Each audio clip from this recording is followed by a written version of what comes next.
Donc là on est sur un châtu, donc plantation de vignes en 99. Alors, le châtu c'est un cépage autochtone ardéchois, voilà, c'est un cépage rouge autochtone, donc on en verra des très très vieux après.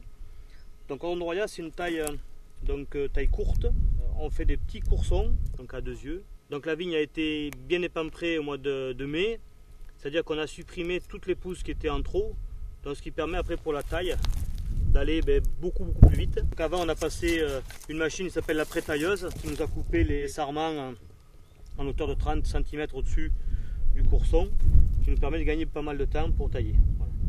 Donc ce que vous voyez en bas, c'est un filet contre la grêle, il est monté sur les vignes et mis sur les piquets, donc à partir dès qu'on a épampré, donc dès qu'on a supprimé les pousses qu'on a vu tout à l'heure en trop, on met le filet et la vigne pousse à l'intérieur. À chaque piquet, vous avez 2 écarteurs, qu'on voit ici, de filets, un de chaque côté, qui nous permet de faire comme une toile de tente avec le filet. On l'accroche ici avec les plaquettes noires que vous avez sur le filet. Voilà, là c'est la plaquette du haut. On va l'accrocher sur le vis qu'on a en haut, là, voilà. Et le filet va être tendu et accroché en bas, voilà, sur le crochet. Donc à partir du mois d'avril et mai, on épampre, voilà. Et dès qu'on a épampré la vigne, on met le filet, donc elle pousse à l'intérieur. Jusqu'à qu'elle s'arrête de pousser, généralement c'est fin juin, début juillet chez nous. Voilà. La taille du Cordon Roya, on garde toujours la pousse la plus basse, voilà. Pourquoi? Parce que si on garde la pousse la plus haute, comme on voit là, par exemple ici, alors ça c'est pas très bon pour la vigne, parce que la ligne de sève, elle a du mal après à passer pour alimenter le raisin. Voilà. Donc du coup, de temps en temps, il faut rajeunir la vigne, hein, donc il faut rabattre. Il y a des pousses des fois qui vont, comme la ligne de sève ici va arriver, elle va avoir du mal à passer pour venir alimenter ici. Voilà. Donc ce qui se passe, c'est que des fois, comme elle a du mal à alimenter, des fois ici il y a des bourgeons qui sont latents et qui vont se mettre à démarrer. Là on en voit un, par exemple, il y a un bourgeon latent ici. Il peut très bien rentrer en croissance l'année prochaine. On a voilà, là c'est une vigne qui a été très bien épamprée. Donc à force d'avoir taillé, le courson qu'on a ici, c'est un petit peu écarté du plan de palissage. Le plan de palissage, c'est le fil de fer que vous voyez ici qui est porteur, qui est dans l'axe des piquets. Donc l'inconvénient, si on s'écarte trop de ce plan-là, on va gêner le passage du tracteur et puis les grappes seront trop coincées contre le filet. Voilà. Donc là, au mois d'avril, quand on est passé pour épamprer, on a laissé une pousse ici, comme on voit là, donc qui est superbe. Et qui va nous permettre de pouvoir tailler. On va garder cette pampre en courson, voilà.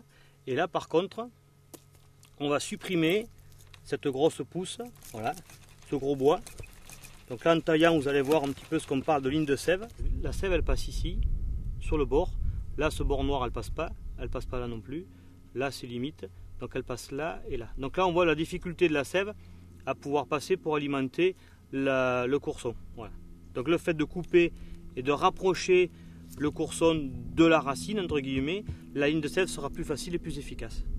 Donc l'avantage de l'épamprage, c'est qu'on supprime des pousses qui sont en trop, pardon, et qui nous permettent après d'avoir des jolis bois de taille, donc des bois de taille avec des bons diamètres et qui augmentent la fertilité. Pas besoin d'amener d'engrais, hein, de fumure, quasiment pas, parce que en épamprant, on garde une bonne vigueur à la vigne et voilà. Donc là on voit des bourgeons, comme si on peut voir ici, des bourgeons de bonne taille et qui pourront porter de jolies grappes. Je vais mettre mon sécateur pour ceux qui connaissent la taille du sécateur.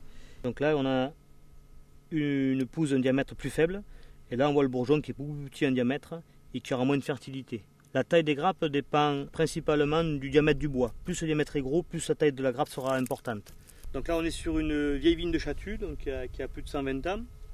Donc on voit la taille c'est toujours un guyot en archure, mais bon avec beaucoup plus de baguettes. Donc là on peut voir il y a 1, 2, 3, 4 baguettes. Voilà. C'est des vignes qui sont très vigoureuses.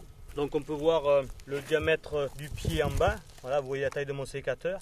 Donc les lignes de sève ne sont pas forcément toutes bien. Voilà, il y a bien du bois mort au milieu.